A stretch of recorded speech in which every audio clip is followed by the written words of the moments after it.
186. We're joined by two awesome mom makers. We have Britt and Karsen here. Ladies, give us the Backstreet Boys, the who you are, the where you from, the what you did, and as long as you love me. I do it with every guest. It's a little bit weird when it's two ladies, but I'm going with it. Britt, if you don't mind going first. Sure thing. Hey everyone, my name is Britt. I'm a content creator. I do 3D printing, cosplay, makey crafty kind of geeky stuff on Twitch and all the vertical video platforms as well. I started with doing Star Wars The Old Republic, streaming on Twitch, just playing my game, playing my favorite game, making new friends, and it kind of grew from there. I got caught making something while on stream. Someone was like, "What's that?" I said, "I make cosplays. I like to do some of the stuff I find in game and make stuff by hand, try to thrift as much as I can, recycle as much as I can." They're like, "Wait, that's kind of cool. Can we watch you make it?" So I said, "Okay." I didn't know anyone would care to watch me make it. And so I started streaming by making and crafting, and it grew from there. I started in resin 3D printing first and then moved to FDM later on. And that's what I continue doing today over on Twitch. And Karsen? You are now having no audio. It was working before. Wait, she's muted on her end, I think. It's because I muted myself because my cat was meowing. Whoa. We don't mute ourselves for meowing cats around here, okay? That's good. We like that. We allow it. Yeah, absolutely allowed. Animal interruptions, perfectly fine. She's being a dork because I'm taking her napping spot for the day. So how could you? Honestly, I know, right? On Mother's Day, I know. God, I know. Taking the princess out of her throne. Yeah. So okay. Hi, I'm Karsen, also known as Musketeers Geek Tech. I am maker, kinda content creator. We've done some gaming streams, done some making streams. Yeah, I just been around the 3D printing community, got dragged in by my husband and kind of never left. And yeah, that's pretty much me in a nutshell. Yeah. Why does it feel like that basically everybody in the space that does content creation, but is also like a maker, fell into content creation by accident? And it's like, oh, we should just like maybe start recording a little bit. Oh, people like this. Okay, I guess I'll do it more and more and more and more and more.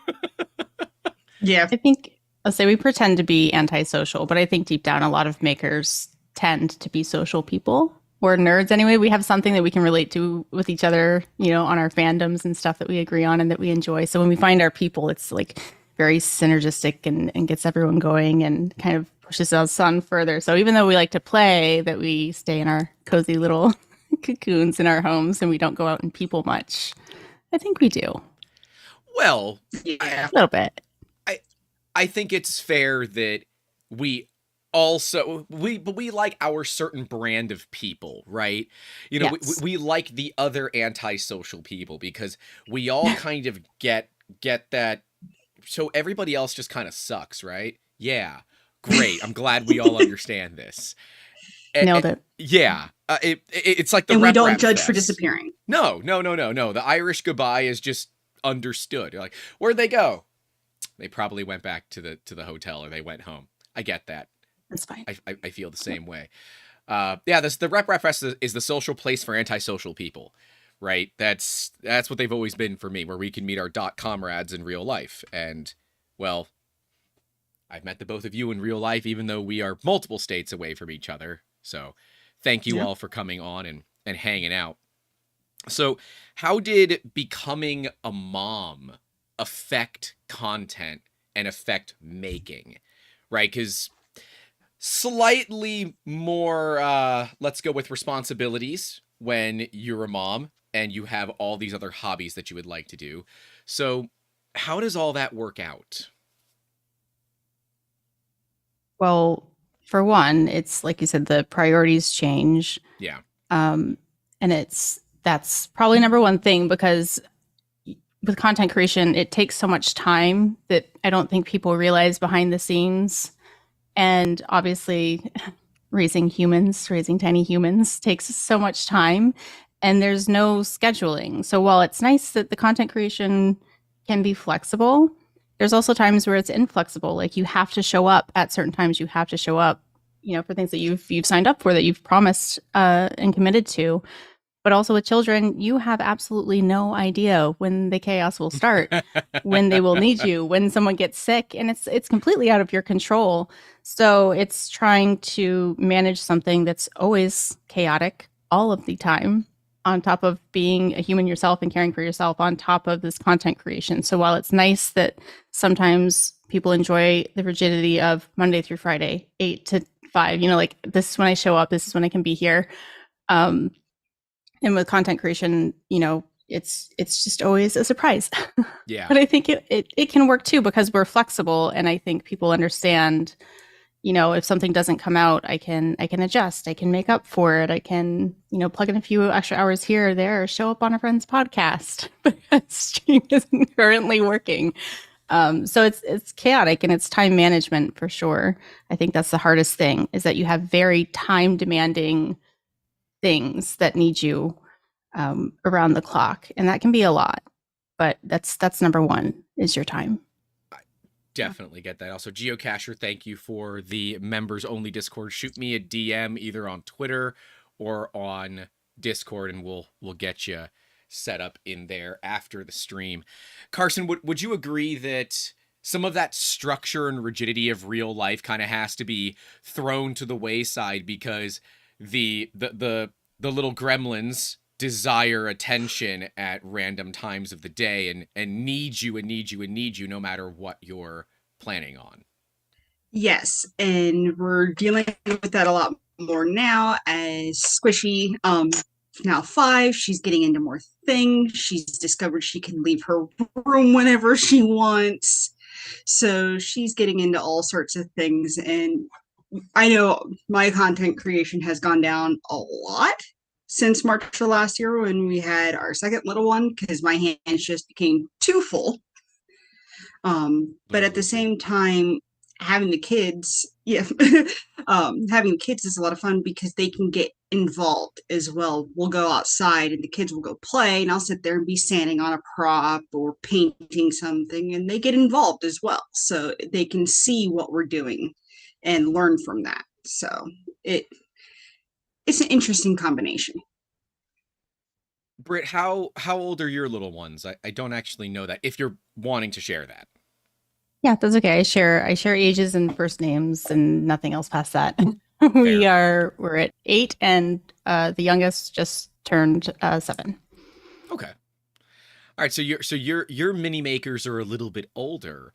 Have they started taking an interest in all of this as well? They could not care less about 3D printing. Oh no! Why I not? know, it's wild, right? It's not cool. Like, why don't they like this? Yeah, honestly. So I also have two stepchildren. I call them bonus children. I actually inherited them when they were a little bit younger than my kids are now, and I always assumed it would be the same thing, that it's just like, oh, that's a parent thing. That's like what the grown up does. It's kind of there. They see it. Every once in a while, I'll make them something like, oh, great, thanks. But I think it's just because that's mom's thing over there. Those are her printers. We don't touch them. It's just her thing. Her, other kids will see it. Friends will see it. They're just like, oh yeah, that's mom's stuff. Just ignore it. And there's no interest in it quite yet. But I think they have to go through, all of their own interests. I think it's a little bit too complicated for my age range, particularly. But other things, certainly, they are clever and crafty for sure.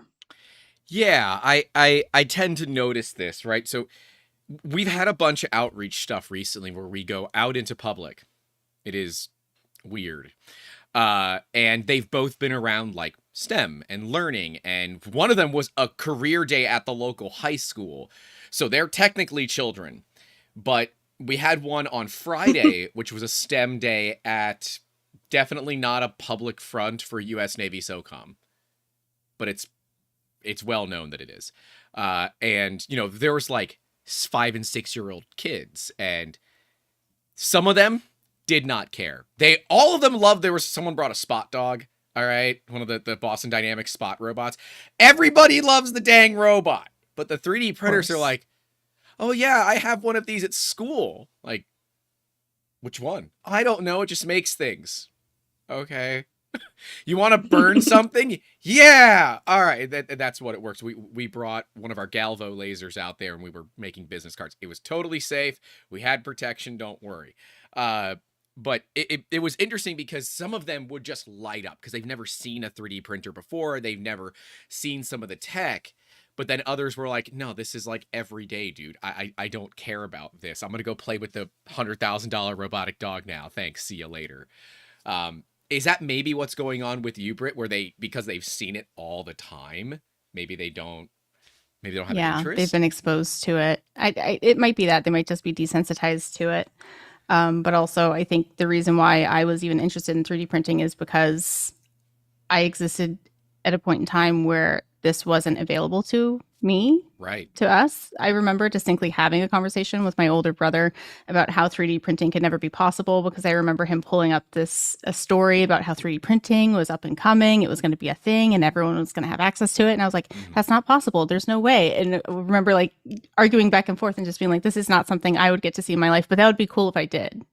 And then when I found out this was actually something that I could access, and this was something that the technology has moved forward and you can reliably make things in your own home, with learned skill sets, I was so excited and thrilled, right? But to me, things that I've had in my lifetime, that I've had my whole life, are less exciting. So it was like this novel idea of this was never here before, and now you can have it. That's amazing. Whereas my kids have literally grown up with it the majority of their lives. They've seen me with resin printers and now FDM printers in the house.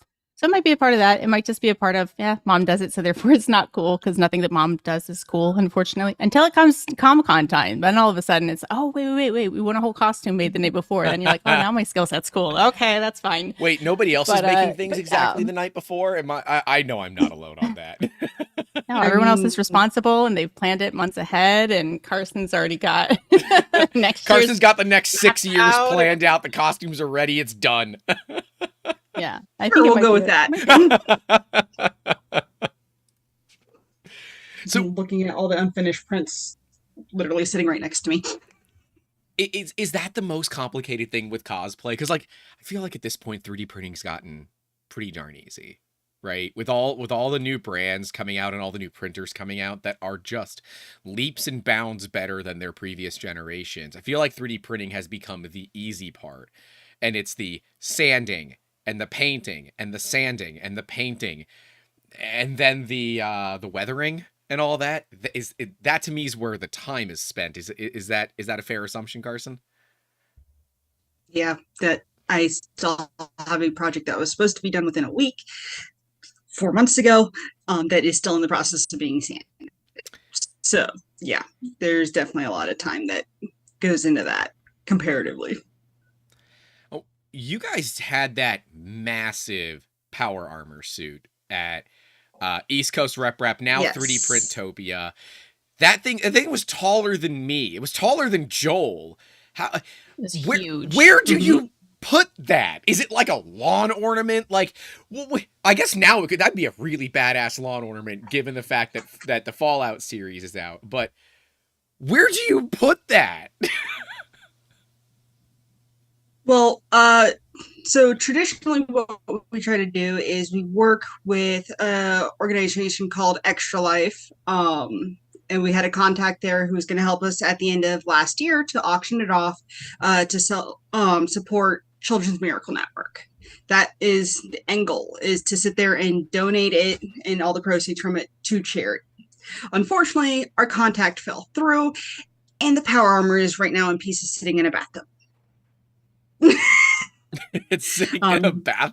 I guess it makes sense because it'll. I guess. Yeah, if you don't need the bathtub, I guess. So relatable. So relatable. Just like wherever there is bathroom space. that ended up being storage. Yeah, I feel that. Yep. Well, and yep, it is in a bathtub right now, and yeah. Yeah, no judgment here. I get it. So what you're saying I'm is not actively using it. So what I'm hearing is that you actually need a new contact with the Children's Miracle Network, right? Theoretically. Yes. Okay. They hired somebody new, but getting in contact with them has been hard because they've been having to deal with the backlog with the previous contact. Got it. So we are still trying to get it donated and trying to get it auctioned off. It's just taking a little bit longer than planned.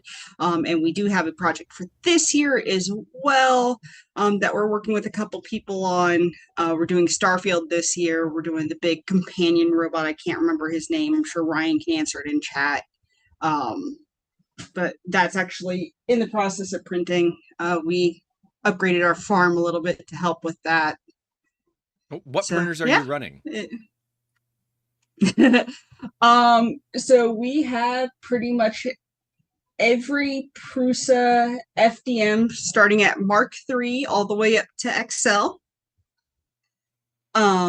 We have a Neptune 3 Plus, Neptune 4 Pro, Neptune 4 Max, quite a few resin printers from Elegoo.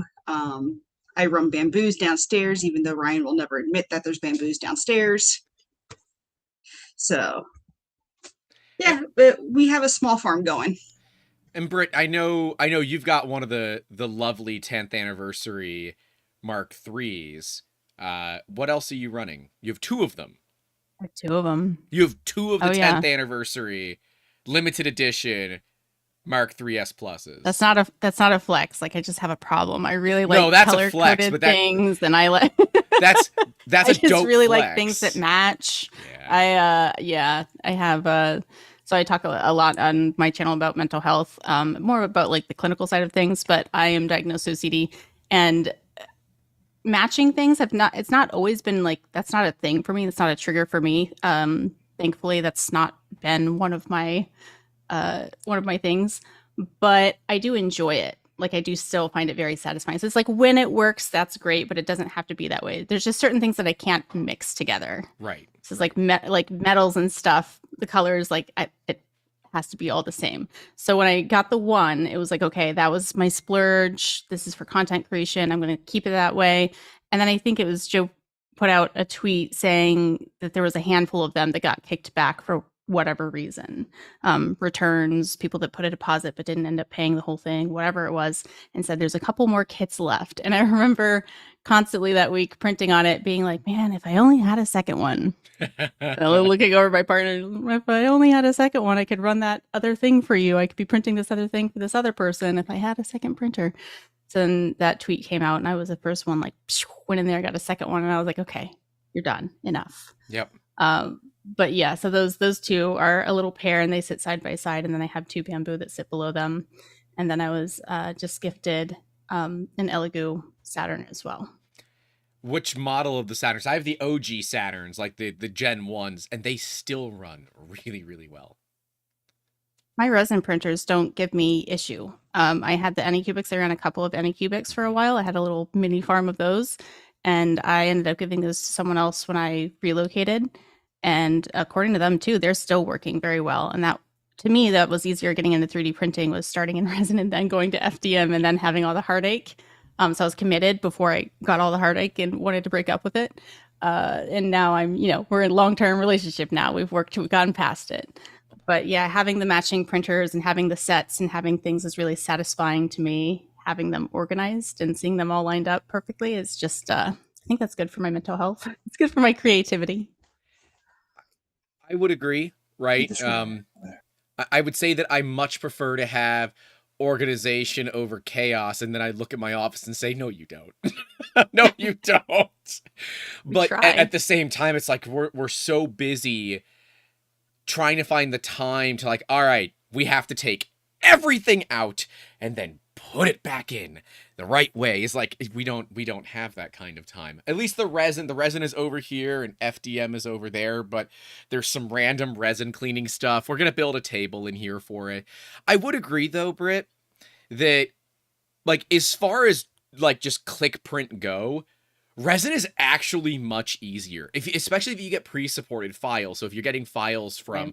from people that are releasing them with custom-made supports that are actually good, because there are a lot of ones that we've tried that aren't all that great. But the ones that are actually good, it's like, oh yeah, as long as my exposure settings are set, just go and, slice it, click print. It's the post-processing on resin that sucks. The actual printing side of it's pretty simple. Yeah, that's what I tell everyone. The frustration is more in the preparation and learning how to support, learning what makes a good support, what makes it difficult after the fact. All of that is where the thought and effort is in resin printing. Whereas in FDM, it's absolutely in the process. It's absolutely in the machine itself. It's troubleshooting the machine. It's getting the machine to work. It's figuring out what's wrong with the machine. It's figuring out what you could tweak within the machine to make those prints turn out better. Yeah. Whereas support removal is minimal in comparison. So it's really where you want to put your energy and your effort, and what you're better at, I think, is what attracts people to either one. Yeah, with resin, it's like, all right, what angle is going to be the best? With FDM, it's like, what's the flattest surface I can print on? Yeah. Right? There, Yeah. and that's the simple part of it. But yeah, resin is toxic. I think I'm like legally obligated to say that at this point, but it is a much different animal for sure. Sure. Karsen, do you have a preferred? Whenever somebody's getting into resin. Yeah. Go ahead. I said, if you had a preferred type of printing, and what type of printer do you like the most? I prefer resin myself. I get into the high detail miniatures and stuff like that. I started with FDM. Ryan got me a mini for Christmas, and that's where I started. And I wanted to keep going smaller and smaller and smaller, and I couldn't do that.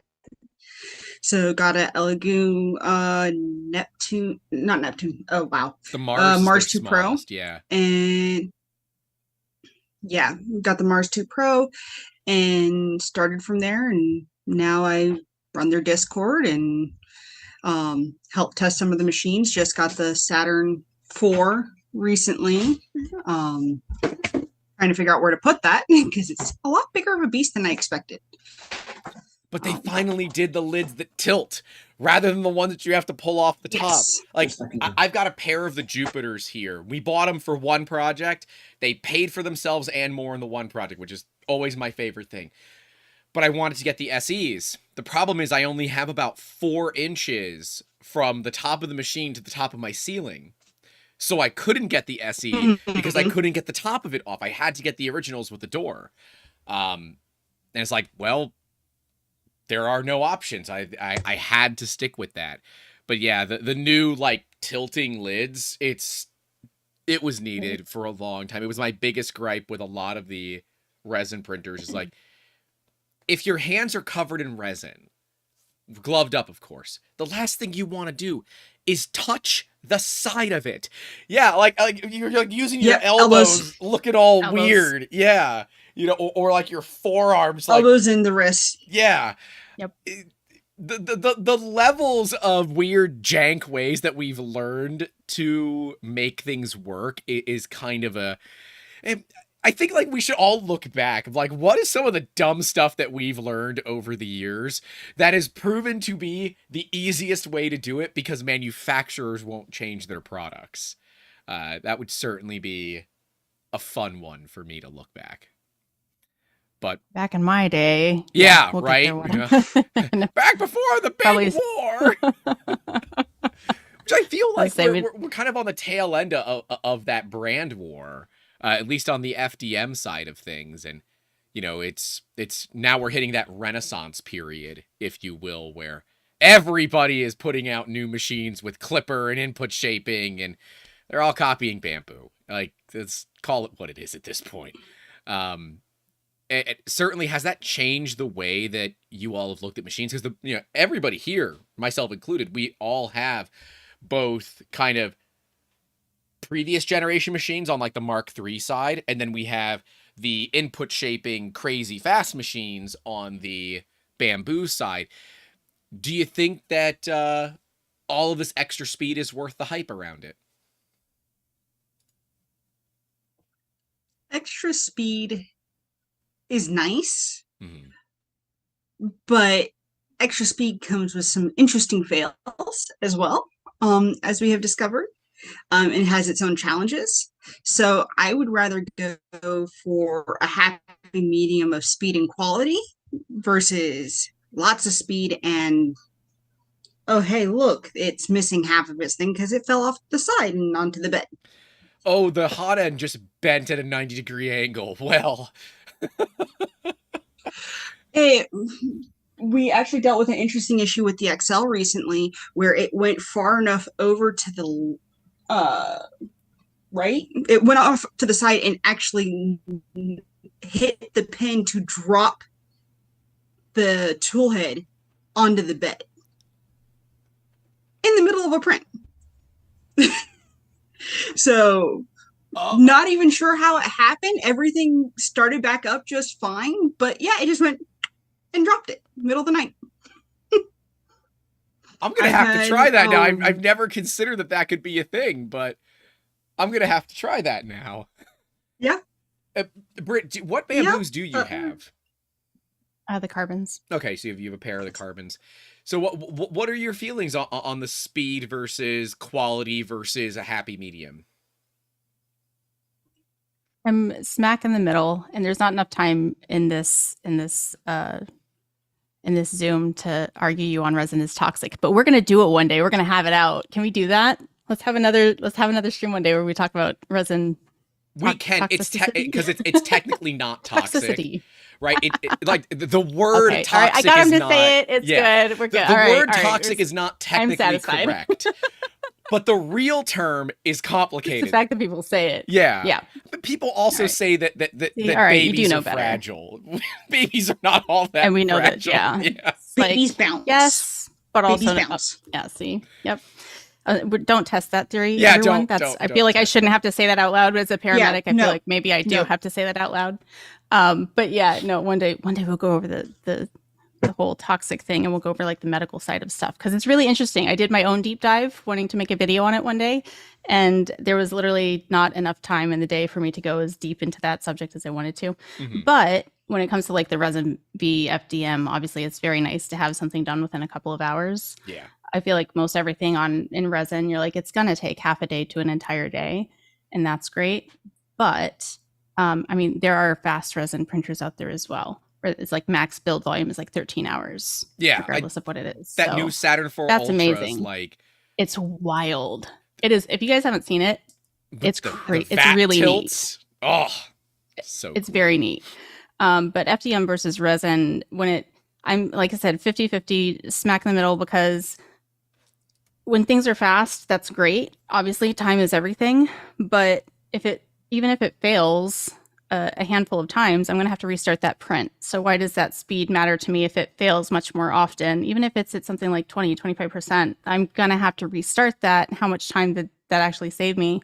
I love my reliable printers. I have faith in them. I've used them for a very long time. I know them inside and out, and when they work, and that's great. Whenever I start to mess with speed, or I see other people messing with speed, I see the heartache that they go through with their machines, trying to like just obsessing over speed. You mean I can't print at 900 millimeters a second with 130,000 millimeters per second squared of acceleration? I know. What's right? wrong with you?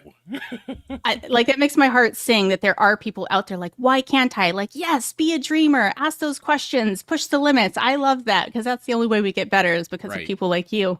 But I am a patient person. I don't know if that works in my favor or not. I'm fine with being like, hey, if I tried to order this on Amazon, this wouldn't have showed up within 48 hours, right? Was it two-day shipping usually for Amazon Prime? So if I can print it under 2 days, I'm good.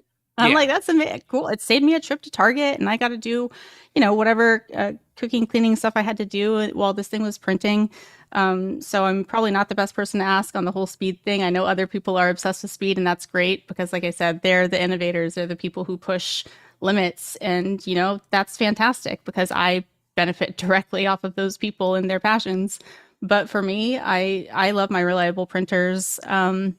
And I know for everyone that's different. I am not committed to any one brand or person or thing. And I don't think anyone should be, especially with capitalism. You should not marry yourself to one brand ever.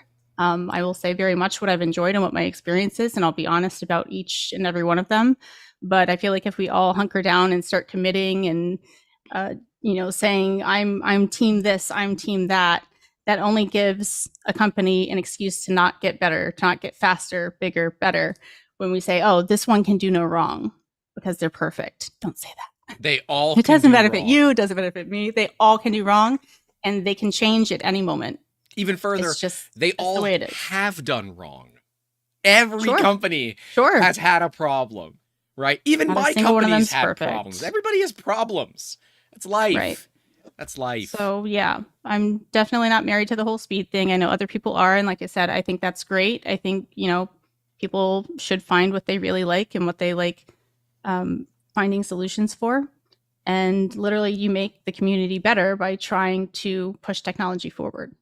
But I'm kind of on the side of yes, time, but I've already expected the time to be there, and I fit other things. And that's the great thing when you don't just do 3D printing. You're not sitting there going, just like waiting for your 3D printer to be done. It's like I'm 3D printing. I hit start. I got to go over here and sew something. I have to paint something. I've got to take something downstairs and sand it. So for me, it's not such a priority. Whereas I know that other people that is their main priority, and that's fine. But I think I'm 50-50. Very long way of saying I'm 50-50 on the whole speed versus reliability thing. Yeah, it's so Mike from Never Let the Machines Win says accuracy, speed, and neatness, pick any two. Yeah, it's like good, fast, cheap, pick two. Pick two, yeah. Yeah, it's spot on. Yeah. And speaking of like solving problems and getting things done, obviously being moms and being makers has certainly presented some interesting challenges that you've been able to solve with your machine. So what would be like a great thing that as a mom you're like, I didn't think I could print this, that would make my life so much easier, but damn it, this was amazing. Like what is one of those experiences? Stroller accessories. Stroller accessories. All right, so what's the stroller accessory? What's the one that every mom needs to print? Well, Cup at holder. least That actually I was fits. like cup holders for us, like our cup holders. Wine like glass children. holder. Yeah, they No need one their. gets one. I mean, I need my tumbler. I need my coffee. I need my hydration. So, like, we very much a lot of what we do is giving to others and putting everyone else's priority first. And I'm like, you got to focus every once in a while, right? You got to put the oxygen mask on first before you help someone with theirs. That's right. I'm That's also right. that side. Get your setup the way that makes you happy. And when you're comfortable, you're going to be more effective as a person, whether you're a parent or not, you're a maker, right? You're a scientist, whoever you are. When your space is clean and neat and it works for you and your personality, like that is you operating at your best. So cup holders, 1,000%, you're spot on, Karsen. Get yourself that cup holder. Have more cup holders than you need. All those So that cup way you holders are have your tiny. water. They're so small. They don't fit anything realistic. Like it used to be in cars, right? You'd get the big gulp and you try to set it in a car and it was like, this is a joke. Like it's insulting. So get yourself a cup holder that fits. And then for us here in New York, I know we walk a lot more than other spaces. But when you go grocery shopping, a lot of strollers have the cart underneath that you can stack things up in, and that's great. Mm-hmm. But when you have those hooks, those heavy duty hooks, I have a couple of Petchi hooks for when you're shopping and you throw those the shopping bags onto those handles. Oh my gosh, made life so much easier. So strollers are like the utility knife or like the Swiss Army knife for moms. Absolutely. Yeah. Nice. But that's only with 3D printing because you're able to add those accessories that you're looking for. I broke some things It on definitely mine, comes in and they're all handy. plastic. Yeah, they're all plastic. And when I was like, well, do I want to pay $80 for this little piece of plastic? I was like, nope. I'm going to go online real quick. I'm going to find the STL and print one myself. And No, did. I have these $500 plus plastic magic machines that will make it for me. Right? Yeah. Love it. That's Yeah, the best justification. I could buy the part for $80, or I could buy a 3D printer that will let me make as many of them as I want in perpetuity. I've definitely never justified it that way before. Nope. I printed things for my friends too. When I was like, hey, this made my life easier. They're like, where'd you get that? I was like, I printed it myself. And I gave them a couple of those hooks as well. It's like the machine's paid for. Might as well use it. Yeah. Might as well use it. Yeah. Karsen, what's been the Yeah. biggest benefit for 3D printing as a mom for you? Entertainment for my children. I would print toys and flexies and fidgets and everything like that, and she actually has a giant toy bin of just 3D printed stuff that she plays with constantly. So she wanted a magic wand, couldn't find anything at the store or whatever. We printed her a magic wand, she broke it, and we replaced it with another one the next day, and she was happy. So yeah, entertainment's been the best part of it for her. I would always be curious to see like how, because I guess like, Karsen, you have a kid young enough where you probably had printers the entirety of having the child, but like newer parents that Both of 'em. are like okay, both of them, okay, so like experts in 3D printing and are always trying to find a way to integrate that into like the rearing of the kid. I think that'd be a really unique perspective to talk about, because it's different. So one of the things is I have a bonus daughter as well. She's 17 and she is homeschooled. We use 3D printing to help with her engineering stuff, some of her science stuff, history. Like I think it's my mini factory has the pieces of history that you can sit there and print, like the different art sculptures and stuff like that, Yeah. for her, and done that. So it does help with different things. We have our Squishy, our 5-year-old, she has different puzzles and stuff that she's built. There's the one company that does the one group that does the math 3D printing stuff. I can't remember the name off the top of my head. They were at Earth last year. Yep. But yeah, as I said, our first daughter may or may not have been conceived around the first Earth. So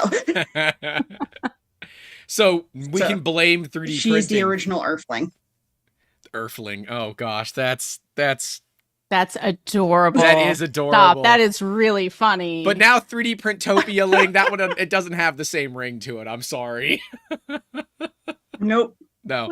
Earthling. Nope. And her first badge from her first Earth, where she was actually out in the world, it actually says Earthling on it. I'll post a picture of it on Twitter later, because I have it as a shadow box on our wall. So yeah. That's awesome. That's very cute. Yeah, education is definitely a huge part of the parenting journey. I'm actually about to start a project for the next year, how we're integrating 3D printing into kids' education, which matters because it's for us too. It can be fun, it can be functional, and then also for our kiddos, it can be fun, it can be functional. So I'm looking forward to doing that as well. Like Karsen said, with the homeschooling, with all kinds of projects, you can find a way to work it into a lot of educational projects. The event that we were at on Friday, we brought our Pio Poly Magneto X, not to print with, but to have it move at 1.2 meters per second at like 35K XL, just to have it shook the table so much I couldn't leave it running all day. Like I had to start and stop it when people were around, because yep, folding tables don't like 50-pound printers with a 1 kilo print head going like this. But every kid, and most of the adults, to be fair, that saw it were like, this is amazing. Can you print this fast? No, we literally brought this $2,000 printer to just move it really fast back and forth so you can see what magnetic linear drives can do. And I had a whole little like 2-minute talk about how magnetic linear drives work, what they're made out of, and everything like that. And part of this industry for me with the education side is always finding a way to integrate something that is both useful and cool. Because I can talk about how a brushless motor works, and I can spin a propeller or something with it, or I can bring a big 3D printer that's going to move its entire build volume in less than half a second and shake a table so much that everyone's like, is that table going to be okay? The table's going to be fine. It doesn't have feelings. The printer might, but the table doesn't. And or maybe it's into that kind of thing. I don't know. I don't question it. And be able to teach them something while their eyes are just hugely wide open. It's always been a favorite of mine, but it must be really unique to see that with your own kids, where it's like, not only did you teach something valuable, but you taught it to your own kids, and that can help kind of spark that interest, right? Yeah, Yeah, I think all of our kids are definitely makers at this point. They safe teenage makers. does cosplay. And, yeah, safe makers. Yeah, safety is a big thing. Have any of them Safety gotten is the number one around hazing us. yet of the burning themselves on a hot end? Has that happened? No, They've gotten not yelled yet. at, and you would have Teenagers came thought by the close. yeah, I was gonna say you would have thought by the way I screamed that they had touched a hot end, but no, we haven't gotten there yet. We've been very lucky. We've had them prematurely pop things off of the build plate when they're like, "Oh, look, it's done," and then, "Ooh, that was a little warm," and it was like enough of a warning that they didn't have to touch the hot thing. Yeah. But yeah, no, there's definitely a lot of safety talks in this house around the things that mom does. There's also just proactive putting it away to where they can't reach. Like I see that top shelf Carson's got back there. Like everything dangerous is always top shelf to the back, top shelf to the back. But no, we expose them to things for sure. We talk about it beforehand. We let that they see us doing it, and I have to make sure that I'm as safe as I can possibly be.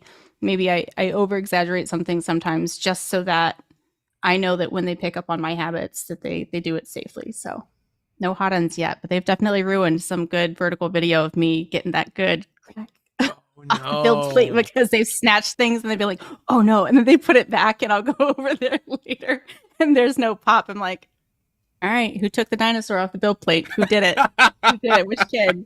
Oh, that was me. I'm sorry. I forgot. It's been a few of those. That's like my one Nothing thing with major. bamboo is you don't get that satisfying crack as often anymore. Like they had to really be adhered on there for you to get the crack. Now I can just walk over and pick up a print, and it's like this is not satisfying. Where is my little bit of fight for it? Fabrico makes a plate called the Honey Badger.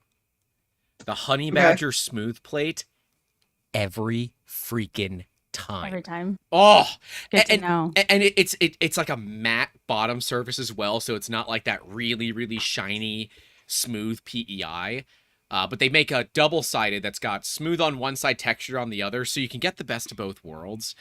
I love my Honey Badger plates. They are the go-to for our bamboo ever since I got them. Yeah, they're awesome. They're freaking awesome plates. And Hector's a great guy, so Fabrico is always a good company to support, in my opinion. They don't pay me to say that, but I feel like they probably should. But no, those Honey Badger plates are great. The Wham Bam Pex plates are good, but over time they'll etch themselves a little bit. So you'll see the previous print on your next print, where it's like shiny versus matte. But I've never had that happen with the Honey Badgers. So for whatever that might be Good to know. worth. Yeah. I have the PEX plate for our X1C, and the way I deal with that, it'll be the IPA and a quick taken care of. Yeah. Should probably do that more often. Ryan has that instilled in me from back when we were running Tronxies and stuff, because otherwise, if we didn't do that between every print, it wouldn't succeed. Tronxies, I'm so sorry. Our Tronxy, not gonna lie, the one that we had, I think it was, oh, I don't even remember which one it was a workhorse. It only had one major like blob fail, which I happened to catch, but it was actually our first functional working printer. We had G-Tech, which never, ever again, that is a glorified paperweight. And then we had another one that we were building, but they never worked. So the Tronxy was our first functioning printer, and it was great. It was a workhorse. You've been in this And then we industry upgraded long enough Prusa to go and, through the BS and find stuff that does just work, and you're like, this is amazing. And then like new people that come in, all the printers just kind of work now. So now they're like, well, I need to go faster. We're all like, we just want we want the 90s Toyota Corolla of 3D printer, okay? We don't need the Ferrari. The Ferrari's cool, but we don't need it because we know that Ferraris come with Ferrari level maintenance. And that's Grant, expensive. this is the start. Yeah. This is the start of that whole back in my day conversation. Like this is how it starts. I've had it many times. I've had an episode that's like an old man yelling at the clouds, right? Here it comes, yeah. But literally we discuss kind of like looking back at 3D printing. that episode is probably best with like an Adrian Boyer, right? Where it is the godfather of 3D printing, on the consumer level at least. Yeah. I could get Chuck Holland too, but that would be a real argument between the two of them, because Chuck is the person credited in the United States with like developing 3D printing. He was the first to patent it and all of that. But he works for 3D Systems, so I don't think Adrian Boyer's gonna get along with someone that works for one of the big companies. But yeah, You sit there, you have them on, you introduce them, and then they just go at it for the couple hours, and then you say bye. yeah, and then neither of them ever come back. So Aaron in the chat says, I have my boys design draw toys, and then we work together to design them in CAD. Has that ever been That's something beautiful. that either of you did with your kiddos? Britt? Is that it? I Okay. personally haven't, but Ryan does with our teenager. She's designing flower pots and stuff like that. Britt, have you ever done it before with the kids? We haven't done the design thing yet. I don't think they're there yet. They watch me. They watch me do it. They like when I sculpt, because the youngest one will come over. She's the more artistic one, I think. Will come over and be like, "Will you show me how to make?" And she'll say something that's insanely complicated, like it's just like next level stuff. I'm like, "We can start with like a mouse. You can put like 2 ears and like boop, something like little." And she'd be like, "I just want to recreate, like Beauty and the Beast castle or something." I'm just like, we're gonna baby step. Expectations. We're gonna set them a little lower. Let's start walking before we run. And she'll be like, okay, we'll go there. So I'll let her make a couple shapes, but like design start to finish, I'm still waiting for the day. Because I think that's what kept me so interested in 3D printing, was the fact that it's half creativity, it's artistic, it's coming up with the ideas, it's orienting them, it's picking out the filaments, it's expressing yourself, it's sizing it. There's all these different things that you get to pick and personalize to make it your craft or your art, however you like to look at it. And then there's the technical side of it. I like, messing with the machines, tinkering with them, fixing things. Not all the time, but like some people, I like little doses. I like the little doses of putting a kit together every once in a while, an MMU, something here and there. There's the technical side of my brain that I enjoy. I like getting a print to work, putting it in the slicer, making it successful is very satisfying. So I think it's different than a lot of other creative crafts or mediums that it's all creativity. A lot of it's creativity, and it's just practice. Whereas here, it's like, I know there are certain rules in physics. There are certain rules within my computer, within my program that I have to meet. And if I meet them, I know that it will be successful. So you get a little bit of that artistic expression with 3D printing, how you paint it, how you finish it, how you use it afterwards, as well as that interesting tech side of things. So I'm still waiting for the day for them to catch on to how cool it is to have both. But for right now, like my job as a mom, I always tell them, number one job, my job is to teach you how to be a good grown-up. Whenever we're in trouble or we're having an argument or anything, I tell them, my job, I have to raise you to be a good grown-up one day. A safe, healthy, happy grown-up. That's my job. That's my duty. And then after that, I'm making sure I'm looking out for their comfort and feeding their interests and what they like as people. So until they catch on to the 3D printing thing, we've been focusing a lot lately on their own creativity and letting them express themselves, because that can be hard as a creative person, not to give them input. Oh God, I didn't even think about that side of things. Like, oh yeah, that can be really tough. Yeah. Oh no. It can be tough, just like letting something be like, let the child just be a child. Sometimes it's hard to let go of that when you But they're not going to weather it the right way. Just let them do it. I know, it's letting a lot of stuff go as a mom. Look, you're going to waste I use the word waste. It's going to feel like it's a waste of a lot of paper, right? Mm-hmm. We're going to have to go with scrap paper. We're going to have to use both sides of the paper. We got to get clever sometimes. But I can honestly tell you, there's nothing that is a waste when it comes to investing it in your child's creativity and letting them feel empowered that I got to make the choices of making this art, of picking this color, of doing, a photo or a portrait or whatever that they want to do. Just know that there's going to be a lot of downed trees, and that's okay, because they are smart and they are learning to replant and to take better care of the earth than we are. But everything that we put into them, there's going to be a lot of supplies. Some filament's going to go down, just like it does with us. Some crayons and watercolors and couch covers and stuff are going to go down, and we just have to let that go. Because that's how they're going to figure it out. That's how they're going to grow, is by breaking things, messing stuff up, spilling some things, and that's okay. We've got to let that go as grown-ups. That things are going to get messy and spoiled, and that's learn okay. how to get paint out of carpets and stuffed animals. Oh, paint That's out of gonna carpets. happen. Yeah, that happens. We're in the process of getting airbrush paint. Oh no, airbrush paint of all things.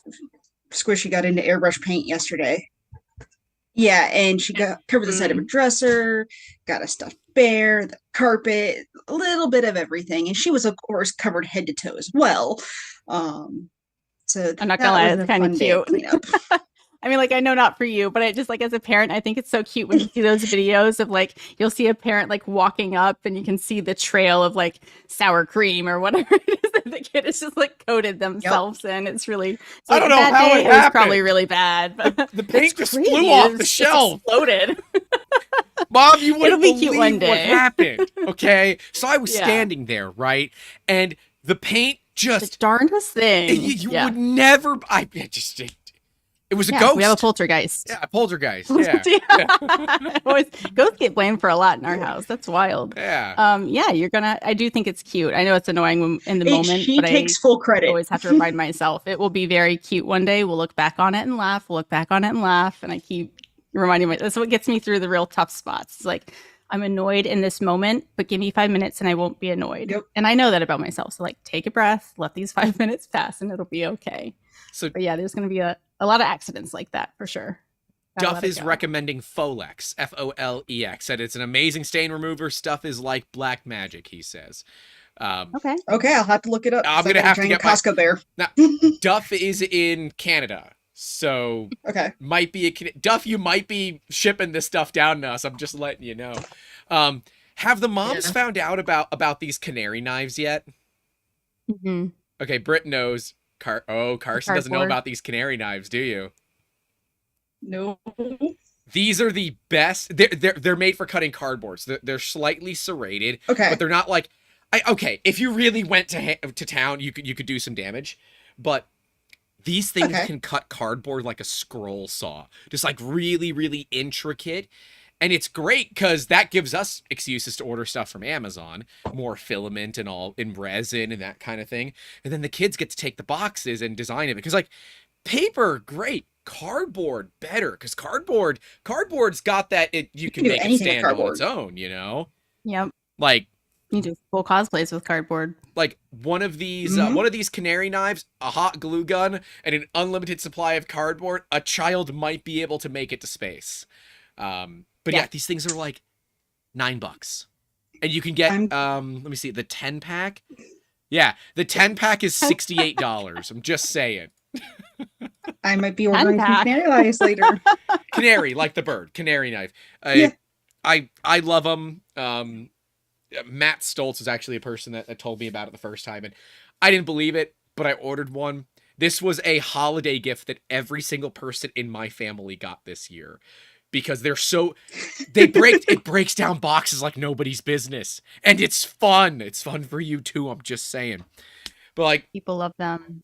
I say magic erasers. Magic erasers are like my number one thing. Yes. I had green marker on my wall this week. It was like, okay, all right. Took my 5-minute walk, came back with a magic eraser and hot water. I find that's the trick, is hot water versus anything else is what really gets most things off of walls. I clean my shoes with magic erasers as well. Honestly, it cleans most things, but I do have a tricky one. If anyone in chat, if you guys have some solutions, I'd appreciate it. These little gummy slappy hands, you throw it and it will slap onto something and you can pull it back. They thought this is going to be hilarious. Let's throw them, like 5 of them, up on the ceiling. And when they couldn't get them down, it's like, oh, Mom, please. You know, they did the whole like Puss in Boots eyes at me, like, please get them off the ceiling. And I'm like, no, they're going to stay up there for a couple minutes because I have something that I have to do. You need to be patient. So I kept getting, they thought that was hilarious to make me get up there and keep pulling them off the ceiling. So the last one I said, no, that one's just going to stay there for a little bit. So I had waited maybe like an hour or so until I was finished with what I was working on the computer. When I finally went to go back and get it, it dyed the popcorn ceiling blue. So that's fun. Yep. And this cute little blue paw print up at the top of I'm thinking my white ceiling. paint is probably the best solution for that. Just, kills primer over it is what I was thinking. Because I was like, I don't think I can scrub anything out of that. No, because right? you'll scrub the popcorn Stuff off. is so porous. Yeah. Yeah, I haven't touched it yet, but that's my next we did project. that at my mom's house. Horrible. Yeah, you're gonna just want to paint over. Yeah. We did that at my mom's house. She had multiple there on her ceiling until they moved out, and then we had to paint over it. They just never came out. I mean, we took toothbrushes to it, we took magic eraser to it. It just shredded the magic eraser, and the pinkish orange color was still there. Well, and So, are you all yeah, just buying paint over the it. It's name easier. brand magic erasers, or are you buying the melamine foam, which is what they're actually made out of? Yeah. Okay, all right. Yeah. Yeah, you just go buy the big bricks of melamine foam from Amazon. They end up like 12 by 18 is how they come packed, but they're all cut into little tiny magic erasers. Yeah, go Little buy the squares, melamine yep. foam. Yeah. No, I learned my lesson. When I started really going through them, I was like, wow, these are super expensive. You know, the whole Amazon tricks you into the whole, well, here's the generic. You're like, oh my God, I could use 380 of these. Thank you so much, Amazon. I mean, like, honestly, like I will go through all of them eventually. But I was yeah, gonna say, fell with into the way that it trap sounds too. like, you're Yeah, certainly honestly, going through them. yeah. I am, but I highly recommend them. A lot of 3D printing stuff. Yeah, a lot of cleanup for the paints and stuff that we use. Honestly, for walls, it's just like tops for walls and bathtubs. When you get the ring, if you forget to spray it down, or the kids have that one bubble bath with whatever. God Oil. knows what bubble bath is like crusted onto the edge. You're just like, I don't even want to touch it. Just magic eraser that comes right off. It's amazing. But yeah, let them get messy. Let them get messy, and it's safe always. I think someone else said it. Safe, of course. Safety always first. But if it's not a safety thing, if it's just a convenience thing, just let them get messy. So, Karsen, what would be another good one for cleaning? Yep. Good. No, Sorry, my internet keeps delaying things, so I it's keep okay. jumping in at the random moments. Random cleaning thing that I found: dry erase marker for Sharpie. Yeah. Draw over it. the Sharpie with dry erase marker, and it takes it right off. Yep. It's fantastic. Why that works, I don't know, but it works, and it's phenomenal. I've never understood the reasoning. Yeah, it works great for labeling too. Yes, it does. You can reuse the same section on labels. Karsen, what would be some advice that you have for new moms out there that are also makers, like brand new moms or expecting moms? The mess is inevitable. And don't stress having them involved in everything. If they want to be involved, figure out a way to do it. If not, just exist. They're going to get into it or they don't. But yeah, just the mess is inevitable because my house is a disaster at the moment because they're making stuff, I'm making stuff. It's there. So embrace a bit of the chaos then, right? Yeah. Okay. Chaos is your new normal. We call it controlled chaos. Is you can be kind of crazy, you can bounce out the walls, you can go through 40 pieces of construction paper, whatnot, but at the end of the day you got to clean it up, and you can't be painting your sister. Well, that's no fun. I'm not allowed to paint my siblings. Now that's just no fun. Aaron says, accept a messy house for a few years, and I think that's acceptable. Yeah. Britt, what about you? What would be some advice for new moms that are makers and or expecting moms out there? Probably give yourself permission to be imperfect.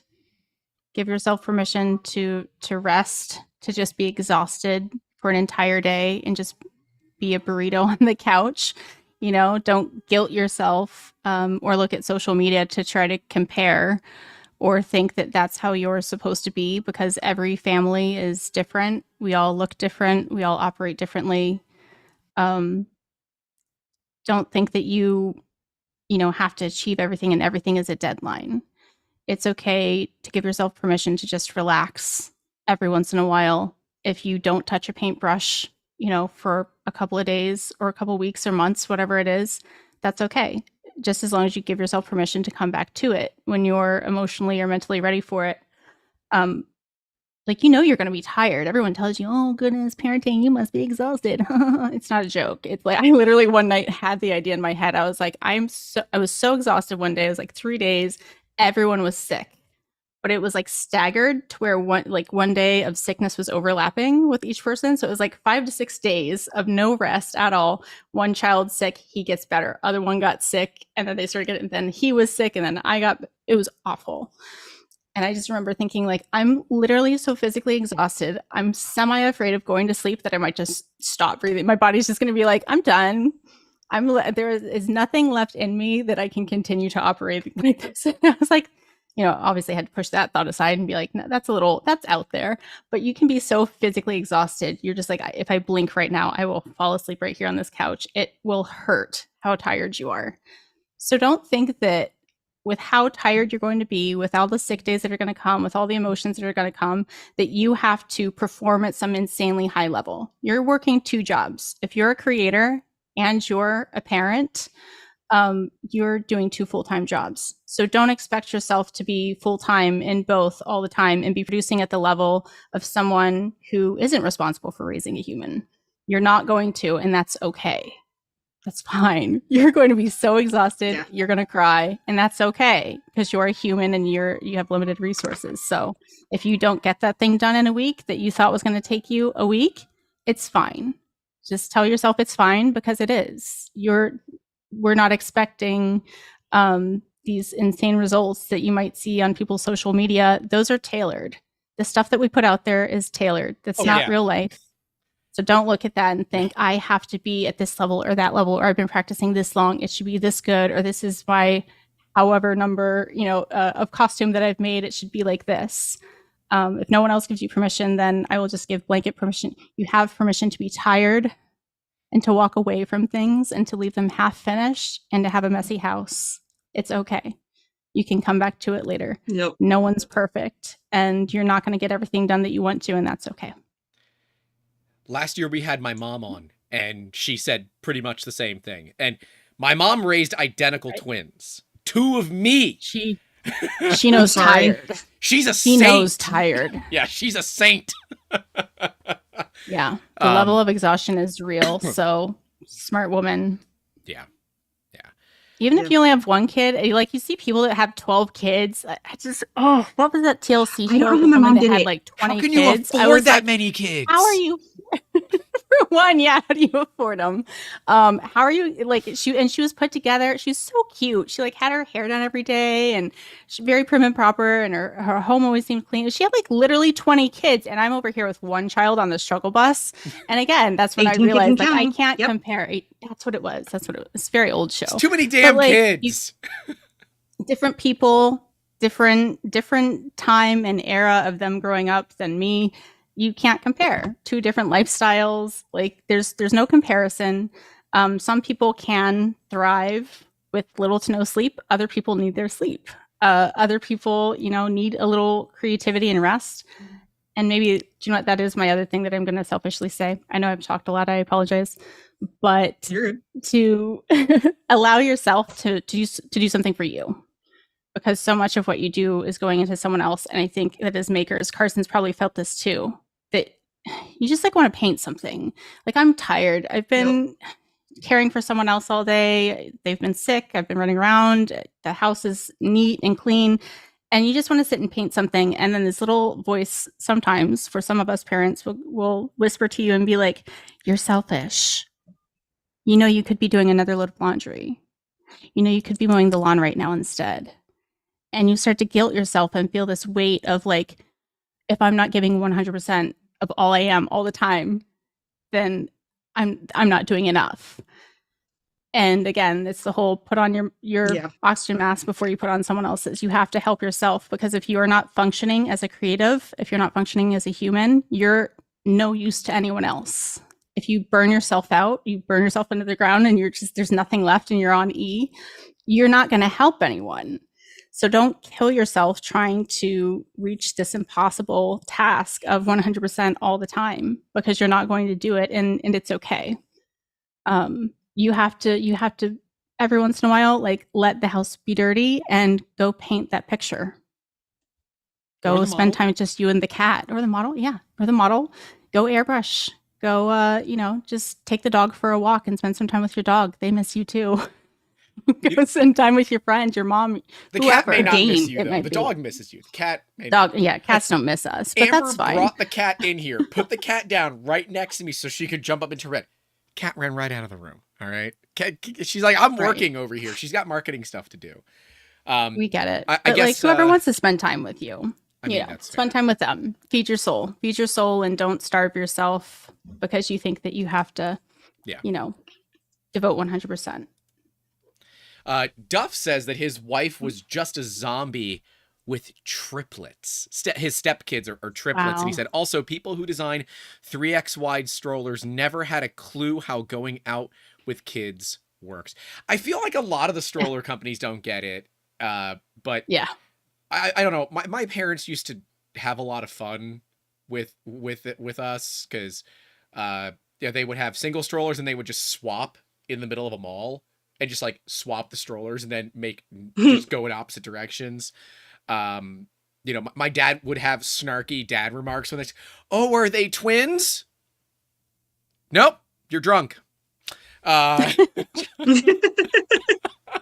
It's like, they're very clearly twins. Like, either you've had a lot to drink or they're twins. Like, I guess that must get old over the years. I don't really know, but yeah, it can be tough. And especially today, trying to raise kids with the access to the internet is both a blessing and a curse, because it makes it very difficult to kind of regulate what they can see without feeling like you're being Big Brother. But at the same time, you kind of have to do a little bit of that, because otherwise they're going to find themselves in the weird places of the internet, and then you have to explain things that maybe it wasn't the right time to explain things. Like, so how do you deal with having such a connected life and raising kids? Because I was raised in the 90s. It was a little bit different back then. Today, it's a little bit different to be a parent. It's wild out there, for sure. And monitoring things is, that's everything. We limit screen time. And I know that's not for everyone, and that's totally, we're down for that. We just found that our kids didn't perform as well as humans during the week with rest and sleeping and getting to sleep. We found that they sleep much better without any screen time throughout the week. So Monday through Friday, we don't do screen time. And then on the weekends, they have it for, the majority of the time. We still make them go out and play. We have to do physical stuff too, but we limit that to the weekends. So they really look forward to that time on the weekends. But with that time, they are on there for quite a few hours on the weekend. I'm over their shoulder all the time. We have all the safety things. It's like preventing them from getting there in the first place, as opposed to having to clean up afterwards and be like, okay, so let's talk about this. You have to figure out why that was not okay to watch. Yeah, it's scary sometimes to see what they have access to and how quickly they can get access to it. Even the stuff on kids' YouTube. Like, I don't know if you've had this, Karsen, but I've just been watching over the shoulder or listening to something, and they'll say something, and I'm like, "You said what?" That's actually on the app. You'll be surprised at what they find to be, some things I'm glad they do take down immediately, but some things that are just, don't trust other people to decide. As a parent, look at everything and talk about it. Tell them why that's not okay, or why something's not okay, because then they're just going to be curious. You're only going to make it worse if you're just no, you can't have it. Let's talk about that. The way that person was talking to them, that's not okay. right? Like the way that this person was treating this animal, we don't do that. And here's why. So it is scary. You have to be on top of them all of the time. And even with just them having screens 2 days a week, it can be a lot. But I think preventing a lot of stuff, blocking a lot of stuff, doing the family, there's a lot of apps and things and, passcodes that you can put on there. We have to change our passcode all the time. There's one child who magically just like knows, like you do the hand motion too many times, he'll figure it out. He's like, okay, I can get this. Like next day, you have suddenly orders from Amazon that you're like, what? We have to constantly change our passcodes and things, but you have to prevent. I didn't even think about that side of it. Oh man. Yeah. I had to put like the finger touch passcode on things, and even then, like you don't always need it. You can put the passcode in alone in case it fails. Yeah, so he gets the passcode. So we've got to update them all the time. But I think talking with them about it is probably more important than just simply guarding them against everything in the world, because this is the world they live in. Like my bonus children, they had phones at a very young age. And we just had to say, like, we just had to talk about it and have them figure it out, because you can guard them from it, but then one day they're going to face it as an adult and they've never been talked to about it. You have to have that communication of, this is why we do or don't watch this channel or that channel, or here's why I'm uncomfortable with this topic. It was just a different world that a lot of us grew up in. Like I don't think I had my first cell phone until I was 16. Didn't have texting until I was in college, like deep in, like at least a year, I think, into college. And like when I was younger, we just used to go out on bike rides all the time, and we'd be gone day. 4 hours. Eventually, when my mom got a phone, we just took mom's phone, but we never used it because it was expensive to make phone calls, because you had a certain amount of minutes that you could use. And internet on a phone, don't even think about it. The first phones it didn't exist on, and then when it did, you hit that internet button accidentally, you're like, crap. So you wouldn't get like a crazy expensive charge on the bill. It was just it was just a different time. Now it's, people used to limit how much you could talk and text on a phone. Yeah. And I would only talk to my friends after 9 p.m. because nights and weekends were free. Oh, that's right. Yes. Oh man. I would say we used to get yelled at because we would reply back to our friends, yup, or yeah. And my dad would be like, don't reply back with 3 letters because that's one charge for an entire text. Like you were charged by the text, no matter how long or how short it was. You're just charged by the number of texts. Yep. And my dad used to get so mad because I'd like one word answer someone and he'd be like, don't do that. Yeah. Okay. That's cost per letter. Okay. That's just math. All right. You need to use every one of those 140 characters. Thank you. What a wild time, right? Yeah. Do you imagine now if we were charged by how many? You should see my husband. If he has something to say, it's well thought out. I wouldn't be texting. You have one bubble, right? One bubble. And then you have my bubbles. It's just ba-ting, ba-ting, ding, ding, ding, ding, ding. Like, you can see the difference in how our brains operate. I couldn't imagine. We would probably be broke just based off of my mobile bill alone. Oh, I mean, even, I'll just think about all the content creation that you're doing with your phones as well. Like if you're taking photos with your phones and then posting it online. Duff says $20 for a 2 megabyte plan. Yeah. A photo is 2 megs, 3-4 megs We'd be these done days. For. Yeah. We'd be done for. Yep. It's very interesting to see kind of how that just technology in general and the access to it has changed the way that parents have to look at raising their kids. But I will say, so this is just one of those things that happened with me and my dad specifically. So my dad was big into music before he had kids. He had some of the best audio equipment that you could get at the time, was big into vinyl records. I didn't have a big desire for it until I was much older. Now I have 2 of pretty much every vinyl record that I own because it's my collection and his collection. But he will tell the story of how we messed up his ESS AMT 1Bs. And for those that know speakers, I'm sorry, we messed them up when we were kids because we didn't understand. But now that I'm older, I'm like, oh man, I wish he still had those because those would sound beautiful. So even though they might not be interested in your hobbies now, they certainly see it and they might pick it up later on in life. And yeah, I thank my dad for all of that because 1, I wouldn't have some of the great albums that I do have. But 2, I wouldn't have that knowledge that I just intrinsically absorbed throughout my years of childhood having that kind of exposure. So even though your kids might not like what you're currently into, that doesn't mean they never will. True. It's absolutely true. Because how many times have we changed special interests throughout our lives? You know, having that permission to be who they want to be too, I think matters. Yeah, I know. I was to say I could go through all the things, especially as makers, right? Like how many different skill sets we've learned. Like, could you imagine have just stuck with the first one you ever learned and that was it? How many 80% projects do we all have? I'm not going to answer that question for fear of being called out, but yeah, that happens. I'll just take a picture of my office and you can guess. I'm not going to take a picture of my office. I'm not going to do it. Yeah. The cameras are set and positioned properly for a reason. There's a reason I'm in Ryan's office, not mine. So I feel that. But chaos is part of life. And I think that kids tend to violently teach that to new parents of, yep, this is how life is. And we all still have those little kids running around in our heads that want to go do all the things. But we can't, one, because we probably can't afford it. But two, because there's just not enough time in the day. And you have to kind of look at your opportunity cost of doing things. Do you want to go take a walk in the park or do you want to take a nap? Which one sounds better? We know the answer to that. The nap's winning almost every time. Yeah. Almost. Yeah. I like to tell my friends that the biggest thief of your joy is the image in your head of what you think life is supposed to look like. And I have to remind myself of that all the time too, because constantly I'll find myself just drifting off and I'm like, wow, did I think at this age I would be here, here, and here? And I kind of will step back and I look at things often.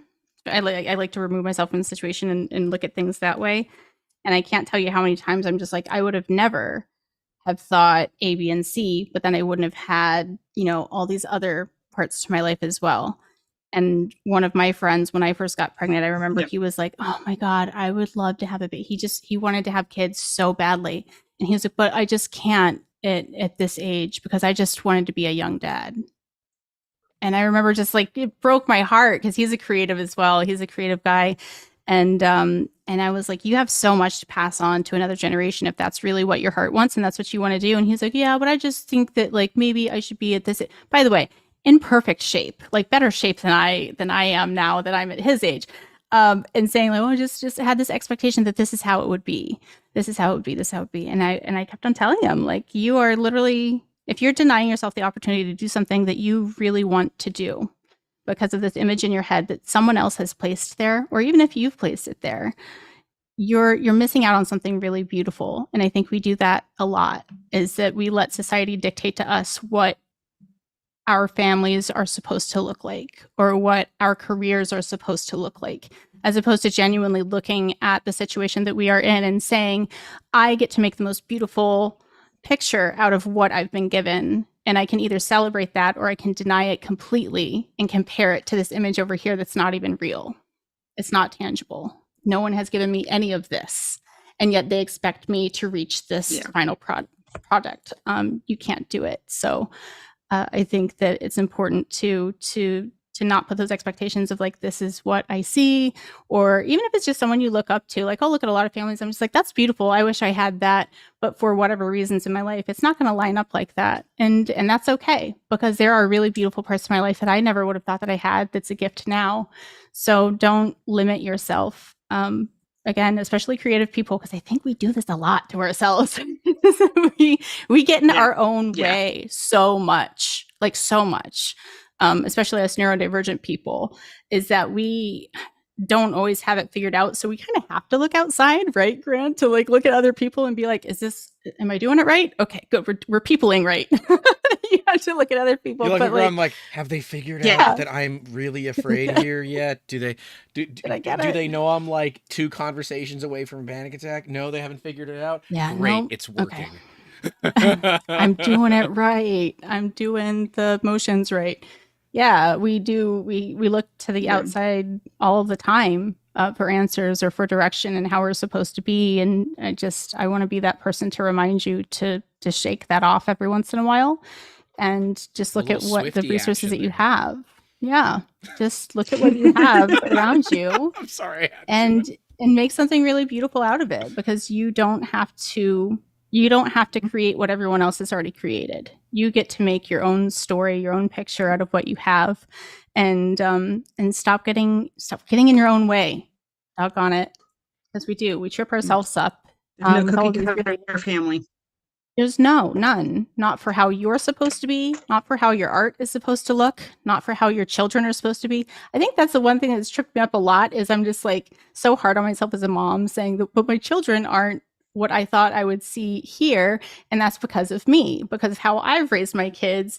And I have to completely remind myself, like, stop doing that. Your children are their own people. I don't know who you were imagining. Some little, you said the cookie cutter, boop, boop, John Doe and Jane Doe. But like, that's not them. They're full of character. They're full of habits. They have their own quirks. They're their own people.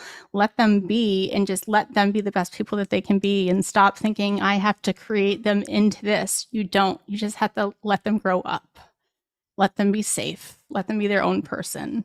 And they're going to turn out to be beautiful human beings, just like you. Discover it safely.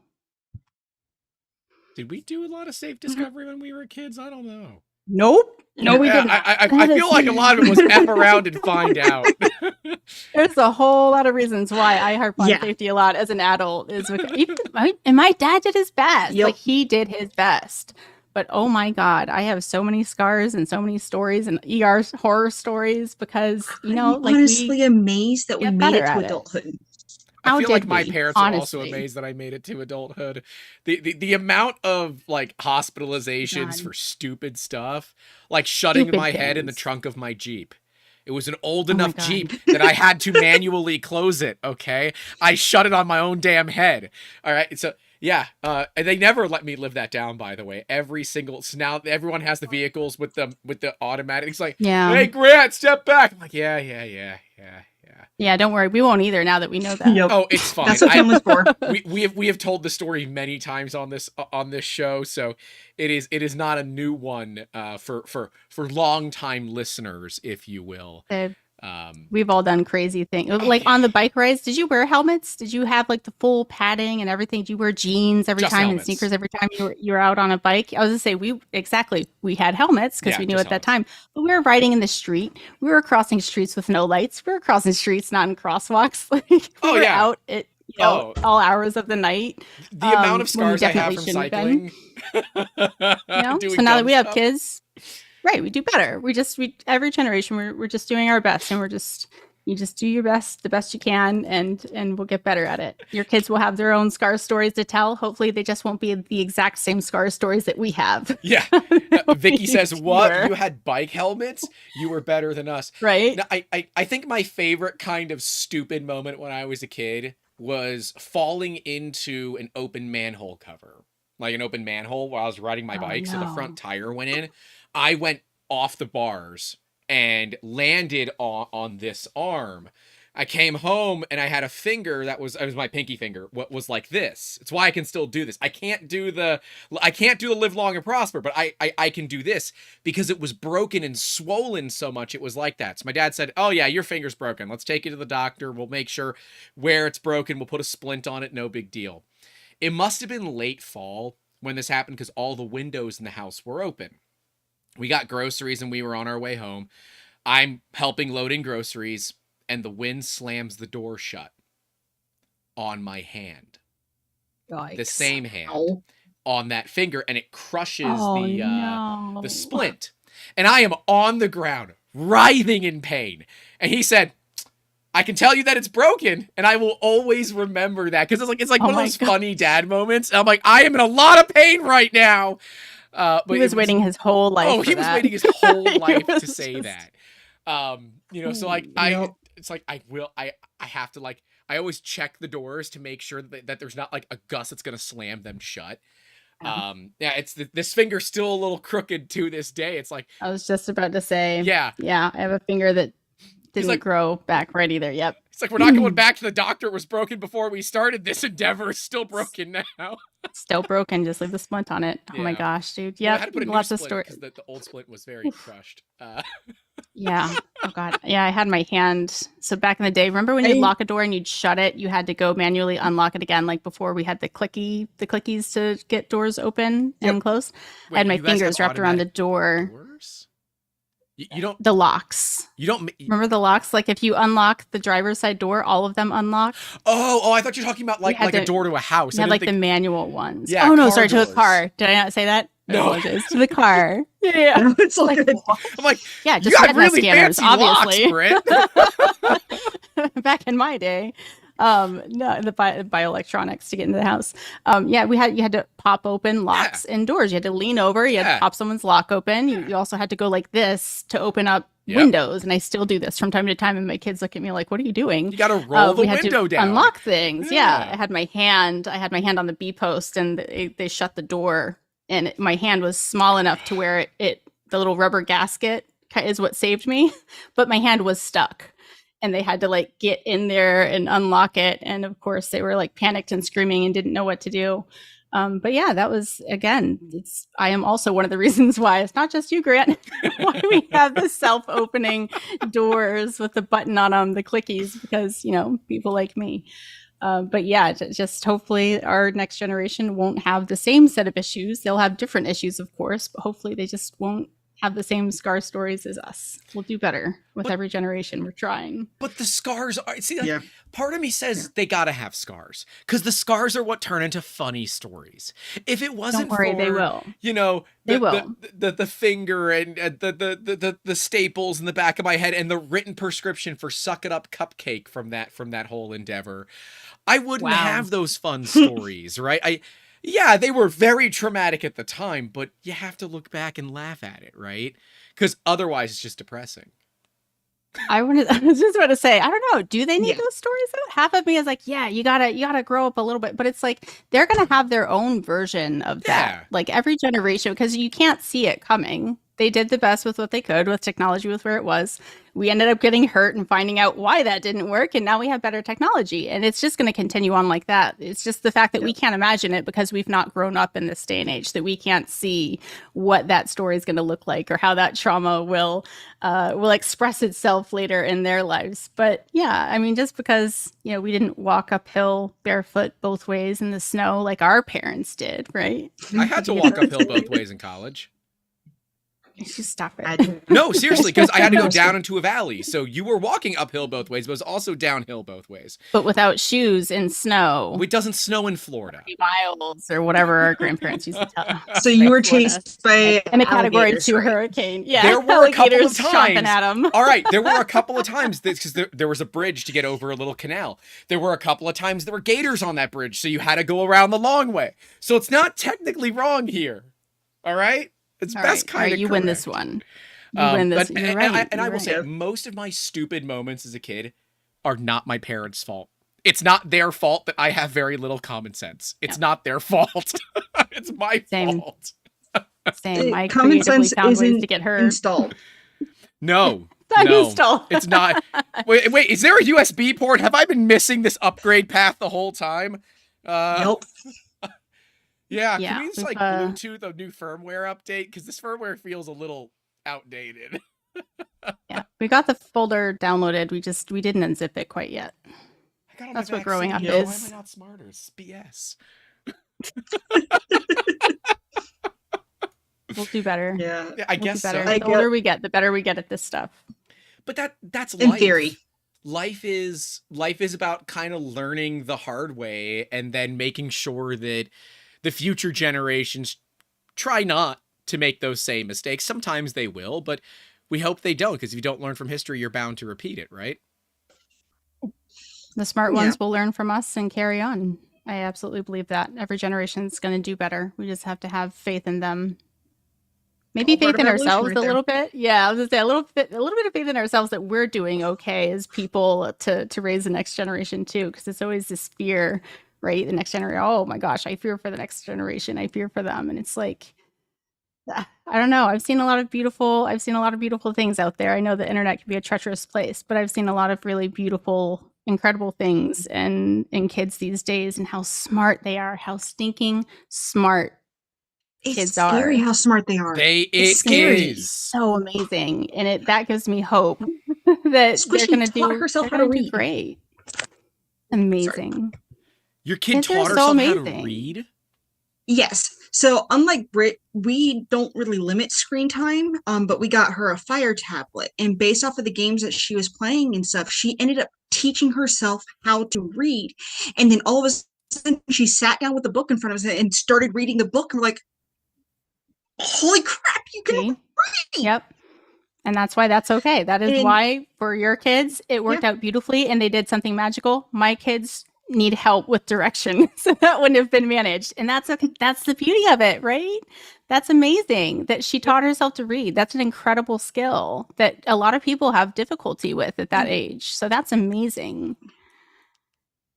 Good for yeah. her. What a And beautiful I'm child she thrilled has because I'm the too. big reader in the house. Oh yeah. And I mean, she's amazing. She's smart. She's karma incarnate for me. My mom laughs constantly. Um, and now she's teaching her little sister, and the baby now sits there and is starting to pick up some of her habits, and is entertaining to see what she's learning from that. And it's scary at the same time because I know they're going to be thick as thieves. They're super sweet. You have super sweet kids. Very lucky with that. I was saying I got a chance to meet them at Earth, brought them to Earth, and Yep. I had the pleasure of getting to hang out with them for the afternoon. So super sweet kiddos. Can't wait to bring mine one day when they're interested. Bree still has the dragons and stuff. Oh, yay. Amazing. So Vicky says that I sometimes, Yeah, and I'm she's reading been playing with the directly. perler stuff. Oh, I'm sorry. What'd you say, Karsen? Oh, no, you're fine. Again, lag delay. It's okay. Britt gave Squishy like perler bead stuff and Nice. toys and stuff like that, and they're scattered all over my living room right now. And she absolutely adores playing with them. That's awesome. Vicky said, I sometimes mentor a hackathon, and I am constantly amazed at the competency and confidence the young participants have with not only programming, but also communicating about their projects. Dude, that the programming skills, it's like one of those skills in life that I wish I had gotten, but I just never did, was programming. I can't program my way out of a wet cardboard box. Like it's I'm not good at it. Eventually I want to learn, but life needs to kind of stabilize first. But like watching these kids know how to program. We had one kid at the event who was like, "Oh, it's a clipper machine." I'm like, "It is." And he's like, "May I?" I said, "Go ahead." And he was going through writing. He wrote a custom macro for the Magneto X at a show using the touchscreen. Awesome.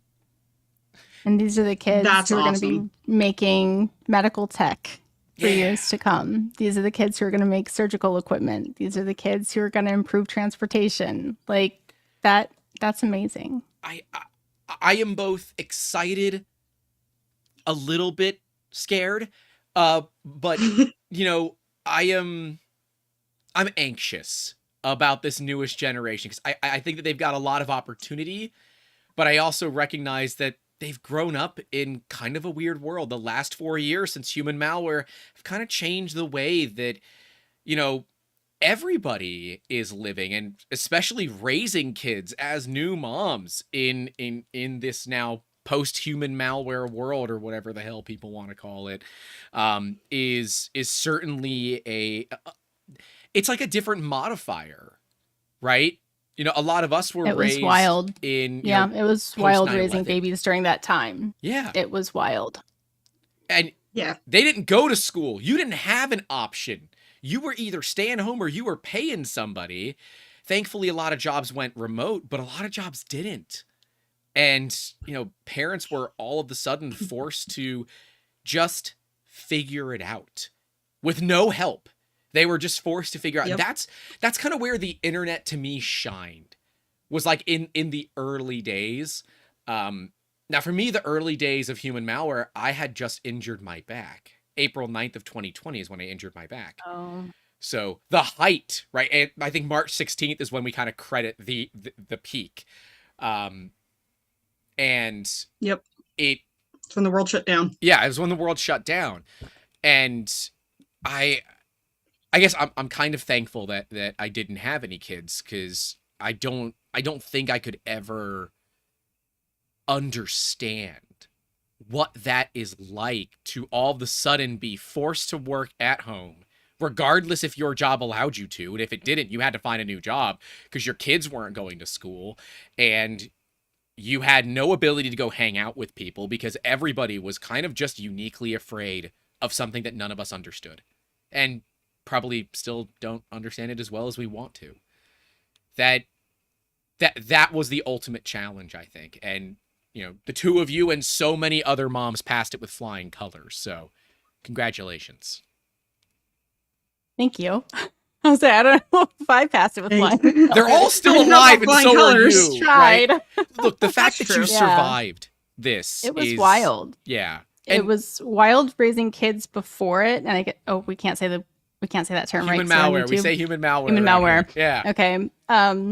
During that time, raising a baby, a child, a toddler before that period, and then again having that expectation of, oh, this is how it's going to be again, and then that happens, being like, wow, I have to repaint something completely different than what I thought it was, because it's such a transformative time for a human to learn those social skills, to learn how to operate, to learn how to negotiate and communicate with people, to learn how to share, to learn how to co-play. There's so much that they learn at that age. And then we were all of a sudden just all locked inside of a house. We're all locked in our apartments. Our families weren't going to work. We were all together. Like you said, a lot of people lost their jobs. And it was wild. I remember I just felt so helpless in the beginning, being like, I can't do anything more. And what do I do with this extra time? I used to read stories. I did like noontime story time during like the first couple months of that. Is I would just sit and I was like, if parents need like a break to go do lunch, I would eat my lunch early, and then I would start streaming story time at noon, and I would read a couple of books to people. And I did my regular streaming at night just to be like, this is the only thing I know how to do. So let me just try this and hope it helps. I need a routine. Otherwise it doesn't feel right. Yeah. I have to do something. So that's what I did with it. But again, like that generation will never be the same because we didn't grow up the same. So yeah, I know a lot of people are hard on this upcoming generation, but just, I think, give them a break. Have a little bit of grace with them. Give them a little bit of a break, because they've survived something that we will never understand. We got to get on our bikes. We got to go to school, and they have a very long period of time where they didn't get to do that. A lot of kids didn't get to graduate and go through that. That whole rite of passage into adulthood. They didn't get to do things that we take for granted. Like so many of us are like, I didn't do prom. Prom was stupid. But there's a lot of kids who really looked forward to their prom, who didn't get to go and have these things that in society we tell them are important or are milestones. They didn't even have the option of that. So I know a lot of people are very hard on kids and how they are and how they act and their social skills, how they act in the workplace. And, just, again, be mindful that they didn't grow up with all of that. They grew up in a very hard time where a lot of that wasn't even an option for them. And even now, still, I think there's a lot of things that are canceled or not done the same way that they were before. They are going to be different, and that's okay, because that's human evolution. This is how we progress. Things get shaken up, we adapt to them, and we continue on. So I think a lot of it's going to be us older generations, us parents and above, shaking off a lot of the old and finding that that's okay. Because it's scary for us. We're like, holy cow, I can never imagine a world without A, B, and C. But that is their world. And we are in their world, because we are eventually going to leave this world to them. This is the way the world is now. So even though it's scary to us, it's okay. Like, they've got this. Instill in them what is important. And I promise you, they're going to take it and run with it. They're going to do amazing. Like I said, met the most incredible kids in the last couple of years, finally going back to school with my kiddos, and just like the most amazing bunch of kids. They're so talented in their own little ways, and they get to express that, and they have access to all the information in the world online to help them grow the skills that they have. Could you imagine, as makers, like how much better we would have been if we had YouTube at our fingertips when we were 7? Instead of having to go look it up in an encyclopedia. Oh God, don't get me started on the encyclopedias. Right? So that's exciting for them. They have these maker hearts and minds where they want to create things and they have 3D printers. Like, that's cool. That's amazing. And I want that for them. I want them to have, I don't want to be like, oh, I didn't have that, therefore this generation doesn't get to have that. I want them to have that. I want them to have access to all of that. I want them to have the world I videos. didn't have that I wanted. Yes, I want them to have it, and I want them to push things forward. I want them to ask why 3D printers can't be faster. I want them to ask why we can't recycle materials. How come this isn't recyclable? How can we do better? Where can we find a raw resource for this? I want them to look at computers and ask why they can't perform at certain levels and push things and not be afraid of, oh, well, I have to adhere to the way that the world was before. I want them to question everything. I want them to shake everything up and make noise and shake the rest of us to our core and make things better. It's only going to get better. Yeah. Right. Amen. So long as they pay attention to history, like they're only going to get better. So being a parent is a wild ride. And by the way, for anyone on Mother's Day, if you don't have your mother in your life, my heart goes out to you. I'm very sorry. I know that's difficult. For those of you who choose not to have a mother in your life, if you had someone, anyone who had a different setup growing up, or if your family looks differently than what the traditional, family unit looked like as we were growing up, then just know that you are loved and you're supported. Not everyone has to be a mother. Not everyone has to be a parent. It's okay if you don't want kids. This is a freaking hard job, and there is no thanks for it. It really is. So if someone doesn't want to do this job, don't be like, I can't imagine why you don't want to do this insanely hard job that comes with a lot of weight and stress and is extremely expensive. I can't imagine why you don't want to do that. Like, are you serious? Are you serious? It seems like it's pretty obvious as to why a lot of people don't want to have kids right now. All right. Like, don't be mad at people who don't want to do this. No shame to those that don't, no shame to those that do.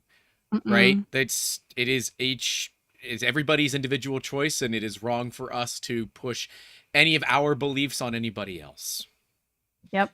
You want people who are really passionate about it to do that job. You don't want people who are going to half-ass it to do that job. You want the person who is excited about it, thrilled, who did their research, who's been looking forward to this. That's the person you want doing that job.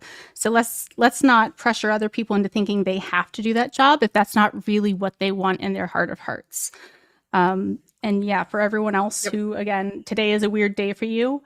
I'm with you because I have a non-traditional family and I feel you and I get it. And I encourage you to reach out and celebrate those people in your life who were mother-like figures, regardless of what gender or identity that they are. Thank someone today, or, find someone who helped shape you as a person, regardless of who they are, or if you're blood related, adopted, whoever that might look for you. Find that person and give them an extra hug today, because we had a lot of people that shaped our lives when we were younger, and we appreciate all of them. So thanks to all moms out there and all the other parents and grown-ups. Hearts and hearts and hearts. Karsen, do you have any final thoughts for the folks? Any final thoughts? I'm happy to raise kids these days in this kind of world, because we do have the communities we do that help nurture the mind, help nurture the creativity. Because that was something that was always squashed out of me, and one half of my family was start being artists and stuff like that. That's not a thought anymore. We've shown that it can happen. We can make it happen. And I can't wait to see what they do next. I can't wait to be a part of their journey. But yeah, I'm very humbled by my children. Often. It's the right way to do it. I'm hoping I can keep up. Yeah, I'm hoping to keep up with them mentally, because once they outsmart me, I'm done. But yeah, and all the moms out there, you guys are amazing. All the mother figures, all the inspirational people, you're awesome. You deserve hugs, flowers, favorite foods, relaxing vacations, a bubble bath by yourself, if that's what it takes. But with a big old glass of wine in a 3D printed holder on the side of the shower. That's right. Took a bubble bath one day and was playing a video game on my Switch and wasn't bothered for 2 hours, and it was fantastic, and it refreshed me for the entire week. So That was 19 it's years the little ago, and I things. still remember it like it was yesterday. Honestly. And Switch weren't Honestly, around yeah. that long, but that I feel like that's what it can be like sometimes, where you have that one moment. It's like, that was crap. That was 3 years So ago. good. Oh my God. Yeah. Yeah. Yeah. That Yep. happens. But that is okay, and Yep. I agree with what the two lovely moms here have said. Thank you to all the moms, past, present, and future, for what you have done in bringing all of these amazing makers and individuals to this world and allowing us to impact actual change on the society that we live in. Thank you for making that possible. Thank you for allowing us to learn lessons the hard way when we clearly need to learn it the hard way. And thank you for teaching us the easy way when you realize it's probably not safe for us to learn it the hard way. Thank you for being tough when it was necessary. Thank you for being nice when it was necessary. And above all, thank you for just being you. And thank you to everyone that has watched this show. We're going to be sending you all to Steve Builds here, so hang out in just a minute. But that is all that we have for you all today. And as always, stay safe out there. Don't forget to call your loved ones and keep making awesome. Seriously, call your damn loved ones. They want to hear from you. Have a good one.